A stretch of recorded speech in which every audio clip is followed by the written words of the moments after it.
हमारे name student previous lecture में हमने डिस्कस किया था कि ऑर्गेनिक कंपाउंड को क्लासीफाई कैसे किया जाता है। तो आज का जो लेक्चर इसमें बहुत इंपॉर्टेंट लॉन्ग क्वेश्चन है इस चैप्टर के हवाले से, वो है क्रैकिंग। तो क्रैकिंग को हम डिस्कस करेंगे। सबसे पहले हम देखेंगे क्रैकिंग हम करते क्यों हैं। तो इंट्रोडक्शन है। प्रीवियसली हमने देखा था बेसिकली बहुत सारी फ्रैक्शंस हमने स्टडी की थी पेट्रोलियम की। फ्रैक्शनल डिस्टिलेशन से जो है वो हमें हासिल होती हैं। तो उसमें जो है वो फ्रैक्शन एक जिस तरह हमारे पास थी, तो वो पेट्रोल थी, गैसोलीन जिसको हम बोलते हैं। तो वो जो गैसोलीन हमें हासिल होता है पेट्रोलियम की फ्रैक्शनल डिस्टिलेशन से, तो वो जो उसकी डिमांड है उसका सिर्फ कितना है 20% है। मतलब 80% जो है वो उसके लिए हमें कोई और मेथड जो है वो अडॉप्ट करना पड़ता है, जिसकी वजह से जो है वो हमें पेट्रोल की जो है वो डिमांड हम उसको मीट कर सकते हैं। तो उसके लिए फिर हम क्या करते हैं, क्रैकिंग करते हैं ऑफ डिफरेंट पेट्रोलियम प्रोडक्ट्स। उन पेट्रोलियम प्रोडक्ट्स की हम क्रैकिंग करते हैं जिनकी डिमांड जो है वो कम होती है। तो उनको फिर हम बेसिकली कन्वर्ट करते हैं उन फ्रैक्शन में जो गैसोलीन में हमारे पास आती हैं, फिर हम उनको जो है वो यूज़ कर सकते हैं। तो उसमें कौन कौन सी हैं। कैरोसिन ऑयल की डिमांड इतनी ज़्यादा नहीं है, तो कैरोसिन ऑयल को भी हम क्रैक करके कन्वर्ट कर सकते हैं इनटू गैसोलीन, और गैस ऑयल को भी हम क्रैक करके कन्वर्ट कर सकते हैं इनटू गैसोलीन। तो क्रैकिंग होता क्या है बेसिकली, ये होता है break down of higher hydrocarbons having high boiling points into lower hydrocarbons which are more volatile means which have less boiling points। तो बड़े हाइड्रोकार्बन्स को तोड़ना इनटू लोअर हाइड्रोकार्बन जिनके बॉइलिंग पॉइंट्स कम हो, तो इस प्रोसेस को क्या नाम दिया जाता है, क्रैकिंग। एग्जांपल गिवन है C16 एक फ्रैक्शन है हेक्साडेकेन। तो इसको जो है वो जब हम हीट करते हैं हाई टेम्परेचर पे अबाउट 700 डिग्री सेल्सियस पे, तो ये कन्वर्ट हो जाती है into n heptane. 7 carbon atoms इसमें मौजूद है। इसके अलावा कुछ छोटी फ्रैक्शंस भी बनती हैं। उसमें कौन कौन से छोटे माइनर अनसैचुरेटेड हाइड्रोकार्बन्स बनते हैं, तो उसमें एक इथीन हमारे पास बन रही है और एक हमारे पास क्या चीज़ बन रही है, प्रोपीन। तो ये दो जो है वो हमारे पास हासिल होते हैं। अब गैसोलीन के हवाले से एक बहुत इंपॉर्टेंट इन्फॉर्मेशन है स्टूडेंट्स। गैसोलीन बेसिकली जो होता है पेट्रोल जो हम यूज़ करते हैं बाइक्स वगैरह में भी, तो वो मिक्सचर होता है एन हेप्टेन और आइसो ऑक्टेन का।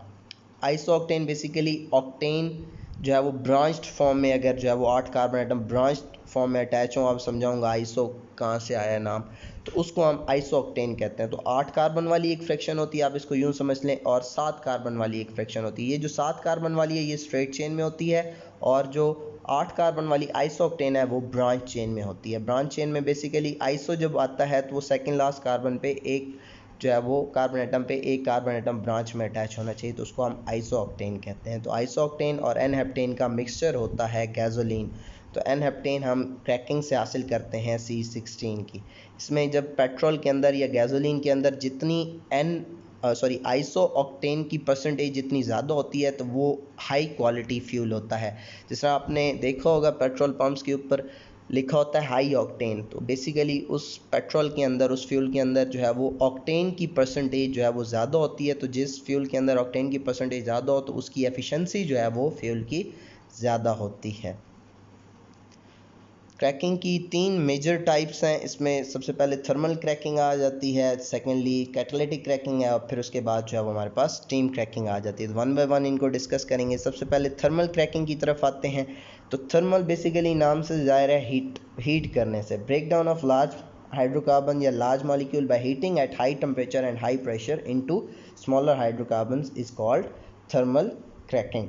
तो थर्मल क्रैकिंग में क्या करते हैं, सिंपली हीट करते हैं। जिस हमने प्रीवियस एग्जांपल में इसमें स्टडी किया था कि हीट करते हैं C16 को, तो वो कन्वर्ट हो जाती है इनटू स्मॉलर हाइड्रोकार्बन्स।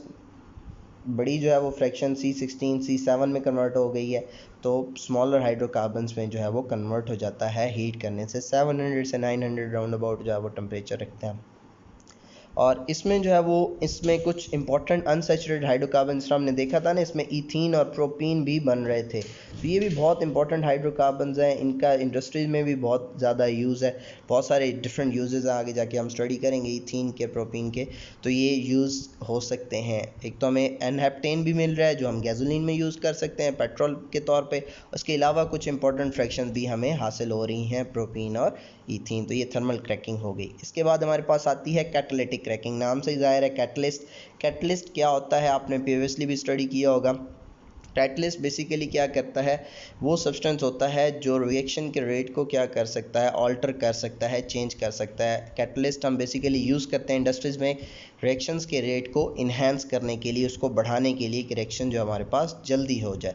तो कैटेलिटिक क्रैकिंग बहुत ज़्यादा इंपॉर्टेंट है, ठीक है। इसमें हम क्या करते हैं, हायर हाइड्रोकार्बन्स को क्रैक करते हैं एट लोअर टेम्परेचर कंपैरेटिवली कम होता है as compare to thermal cracking. Temperature जो है वो कैटेलिटिक क्रैकिंग में कम होता है, इस तरह प्रेशर भी जो है वो कम रिक्वायर्ड होता है।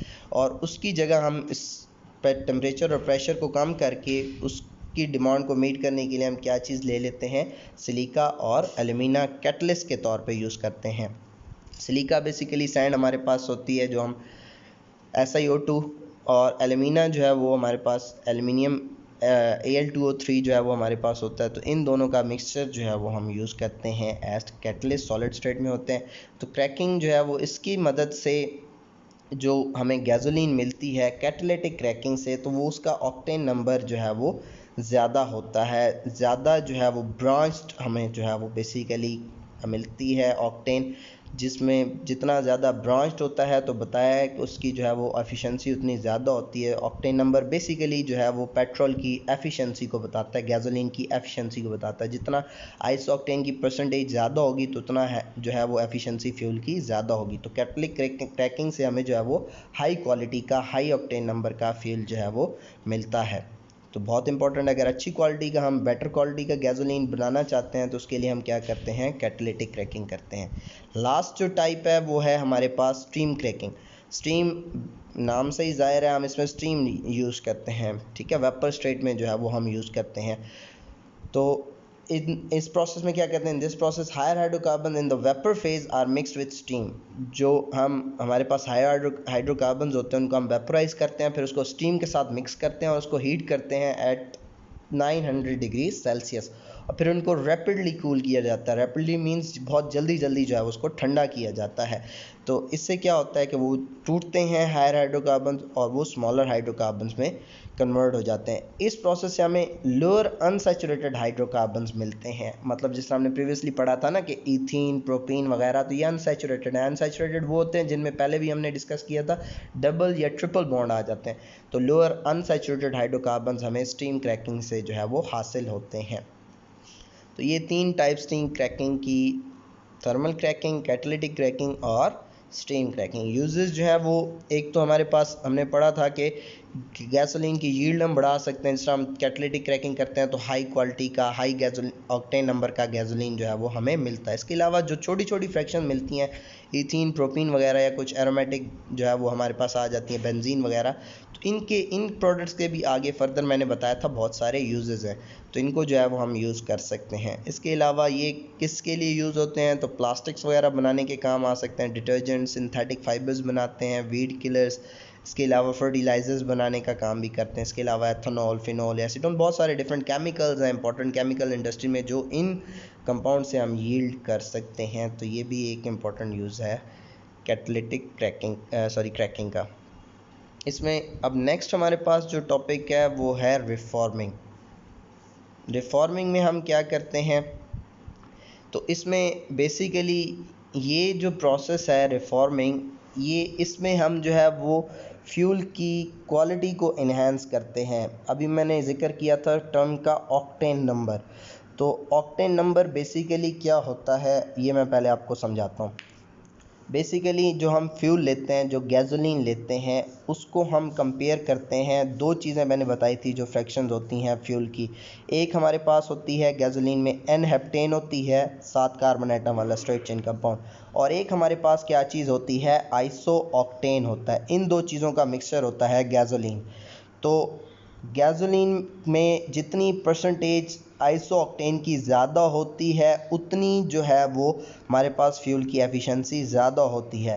तो उस पेट्रोल के अंदर जितने परसेंट जो है वो आइसो ऑक्टेन मौजूद होगा उतना ही उसका ऑक्टेन नंबर होगा। सपोज़ अगर सारा का सारा ऑक्टेन जो है वो आइसो ऑक्टेन है तो उसका ऑक्टेन नंबर क्या होगा, 100। ठीक है, अब क्लियर है। आइसो ऑक्टेन बेसिकली जो है वो उसकी परसेंटेज डिटरमिन करती है उस फ्यूल का ऑक्टेन नंबर, और जितना ऑक्टेन नंबर ज़्यादा होता है उतना ही याद रखिएगा फ्यूल की एफिशिएंसी जो है वो ज़्यादा होती है। तो रिफॉर्मिंग में हम क्या करते हैं, फ्यूल का ऑक्टेन नंबर जो है वो इंक्रीज़ करते हैं। ठीक है, उसमें कैसे हम करते हैं कि स्ट्रेट चेन जो एन ऑक्टेन है, स्ट्रेट चेन हाइड्रोकार्बन, उसको कन्वर्ट कर देते हैं इनटू ब्रांच चेन हाइड्रोकार्बन में, और ब्रांच चेन जो हाइड्रोकार्बन होता है तो उसका ऑक्टेन नंबर जो है वो हमने अभी पढ़ा कि वो क्या होता है, ज़्यादा होता है। तो process of conversion of straight chain hydrocarbons into branch chain hydrocarbons by heating in the absence of air and in the presence of catalyst, तो इसको हम क्या नाम देते हैं, रिफॉर्मिंग। इसका एक जो है वो रिएक्शन गिवन है आपकी बुक के अंदर। इसमें क्या करते हैं, एन ऑक्टेन को हीट करते हैं हाई टेम्परेचर पे in the presence of catalyst, तो किस में कन्वर्ट हो जाता है, आइसो ऑक्टेन में।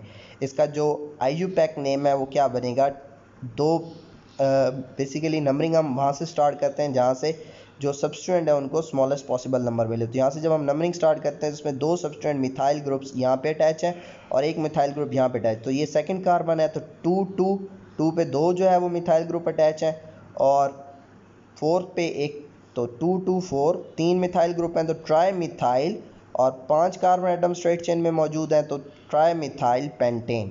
तो टोटल अगर कार्बन एटम इसमें काउंट करें तो कितने होते हैं, 8। तो इसलिए इसको क्या नाम दिया जाता है, ऑक्टेन। और आइसो बताया था सेकंड लास्ट कार्बन के ऊपर एक जो है वो ब्रांच में अटैच हो ग्रुप, तो उसको हम क्या कहते हैं, आइसो, उसके लिए आइसो टर्म यूज़ होती है। तो ये आइसो ऑक्टेन है हमारे पास, इसका स्ट्रक्चर है। तो ये आइसो ऑक्टेन में जब हम कन्वर्ट कर देते हैं स्ट्रेट एन ऑक्टेन को, तो इससे इसका जो है वो ऑक्टेन नंबर बढ़ जाता है, तो इससे फ्यूल की एफिशिएंसी जो है वो हम बढ़ा सकते हैं गैसोलीन की, पेट्रोल की। अब प्रीवियसली पुराने ज़माने में क्या होता था कि रिफॉर्मिंग के लिए हम यूज़ करते थे कुछ केमिकल्स यूज़ करते थे जो एफिशिएंसी फ्यूल की बढ़ा देते थे। उससे पहले आपको पता होना चाहिए नॉकिंग क्या होती है। नॉकिंग बेसिकली क्या होती है, एक शार्प मेटालिक साउंड जो है वो प्रोड्यूस होती है। अगर आप बाज़ों का हमारा बाइक जो है वो ऑफ होता है ना, तो उसमें अंदर जो है वो मेटालिक साउंड सी प्रोड्यूस हो रही होती है, अगर आप गौर करें कभी तो वो किस वजह से होता है कि फ्यूल का, हर फ्यूल का, जितने भी हम फ्यूल यूज़ करते हैं ना, तो उनका एक ऑटो इग्निशन टेम्परेचर होता है। मतलब एक टेम्परेचर होता है जिस पे अगर उस टेम्परेचर तक हम हीट करते हैं तो खुद ब खुद वो फ्यूल क्या हो जाता है, इग्नाइट हो जाता है, उसको स्पार्क की ज़रूरत नहीं होती। तो जो लो क्वालिटी फ्यूल होते हैं जिनका ऑक्टेन नंबर जो है वो कम होता है, तो उनकी जो है वो ऑटो इग्निशन टेम्परेचर भी कम होता है। तो बाइक जब गर्म होता है तो ऑटोमेटिकली वो जो फ्यूल हैं वो क्या होते हैं, वो बर्न होते हैं, और बर्न होने से उनके अंदर कंबशन, क्योंकि प्री मेच्योर कंबशन होती है, इंजन ऑन ही नहीं होता, तो उसके अंदर एक शार्प मेटालिक साउंड प्रोड्यूस होती है जिसको हम क्या कहते हैं, नॉकिंग। तो नॉकिंग को रिड्यूस करने के लिए हम क्या कर सकते हैं, हायर ऑक्टेन नंबर का जो है वो फ्यूल बेसिकली हम यूज़ करते हैं, तो इससे फ्यूल की एफिशिएंसी बढ़ती है, तो नॉकिंग जो है वो रिड्यूस हो सकती है। नॉकिंग शॉर्ट क्वेश्चन है, बहुत इंपॉर्टेंट। तो पुराने ज़माने में क्या करते थे, टेट्रा इथाइल लेड या टेट्रा मिथाइल लेड, TEL या TML जो है वो हम फ्यूल यूज़ करते थे। टेट्रा इथाइल लेड और टेट्रा मिथाइल लेड जब हम डालते थे ऑक्टेन के अंदर, तो इससे पेट्रोल गैसोलीन के अंदर, तो इससे उसकी एफिशिएंसी बढ़ जाती थी और नॉकिंग रिड्यूस हो जाती थी। लेकिन इससे हमें पता चला कि ये जो है जब ये बर्न होता है लेड, तो लेड ऑक्साइड बनती है, और लेड ऑक्साइड जो है वो पोल्यूशन, एयर पोल्यूशन कॉज कर सकता है, जिसकी वजह से जो है वो अब आज के ज़माने में जो है वो टेट्रा इथाइल लेड और टेट्रा मिथाइल लेड का यूज़ जो है वो कम हो गया। लेकिन इसको हम रिफॉर्मिंग का प्रोसेस के तौर पे ले सकते हैं। एक तो हमने पढ़ा कि स्ट्रेट चेन हाइड्रोकार्बन्स को ब्रांच चेन में कन्वर्ट कर देना, दूसरा पेट्रोल के अंदर या फ्यूल के अंदर टेट्रा इथाइल लेड या टेट्रा मिथाइल लेड जो है वो यूज़ कर लेना, तो ये भी जो है वो फ्यूल की एफिशिएंसी को बढ़ा सकते हैं। तो अब कंपैरिजन है कैटालिटिक क्रैकिंग का और कैटालिटिक रिफॉर्मिंग का। तो पहले तो बेसिक डेफिनेशन है कि लार्ज हाइड्रोकार्बन्स को स्मॉल हाइड्रोकार्बन्स में कन्वर्ट करने, इसमें क्या करते हैं, स्ट्रेट चेन हाइड्रोकार्बन्स को जो है वो ब्रांच चेन हाइड्रोकार्बन्स में कन्वर्ट करते हैं। इसमें कैटलिस्ट जो यूज़ होता है क्रैकिंग के अंदर, तो वो जियोलाइट होता है, और इसमें प्लाटिनम भी यूज़ कर सकते हैं, यूरेनियम भी यूज़ कर सकते हैं, सिलिका बेस, बेसिकली SiO2 जो है वो बेस के तौर पर यूज़ करते हैं। तो इसमें जो है वो हायर हाइड्रोकार्बन को स्मॉलर हाइड्रोकार्बन जिस हमने पढ़ा, और इसमें स्ट्रेट चेन हाइड्रोकार्बन्स को ब्रांच चेन हाइड्रोकार्बन में कन्वर्ट करते हैं। और इसमें क्या करते हैं, फीड को डिस्टिलेट करते हैं क्रूड ऑयल की डिस्टिलेशन से बेसिकली जो फीड है हमें हासिल होती है, जो हमारे पास हमने पढ़ा था ना C16 जो फ्रैक्शन है, गैस ऑयल है, या हमने पढ़ा था केरोसिन ऑयल को यूज़ कर सकते हैं, उनकी क्रैकिंग करते हैं, तो वो दोनों फ्रैक्शन हमें कहाँ से हासिल होती हैं, क्रूड ऑयल से हासिल होती हैं। और इसमें जो हम फीड यूज़ करते हैं जो एन ऑक्टेन है, तो वो कहाँ से हमें हासिल होती है, नेफ्था से हासिल होती है। नेफ्था भी एक फ्रैक्शन है हमारे पास पेट्रोलियम की। इसके अलावा जो है वो इसमें स्मॉल अल्केन्स मिलते हैं और अल्कीन्स मिलते हैं। इसमें कौन से आइसोमर्स मिलते हैं, ब्रांच जो है वो हमारे पास प्रोडक्ट्स होते हैं, या फिर इसके अंदर जो है वो एरोमेटिक प्रोडक्ट्स हमें हासिल होते हैं रिफॉर्मिंग के अंदर। तो ये कंपैरिजन है छोटा सा कैटालिटिक क्रैकिंग और कैटालिटिक रिफॉर्मिंग का, काफ़ी इन्फॉर्मेटिव है। तो दो हमने बहुत इंपॉर्टेंट क्वेश्चन आज स्टडी किए हैं। एक होता है हमारे पास क्रैकिंग बाकायदा से लॉन्ग क्वेश्चन एक आता है, और दूसरा हमारे पास रिफॉर्मिंग भी लॉन्ग क्वेश्चन इटसेल्फ आ सकता है, नॉकिंग पूछा जा सकता है क्या होता है। तो ये दोनों बहुत इंपॉर्टेंट क्वेश्चन है, इनको अच्छी तरह जो है वो आप लोगों ने स्टडी करना है। कोई क्वेश्चन हो तो वो आप लोग जो है वो पूछ सकते हैं।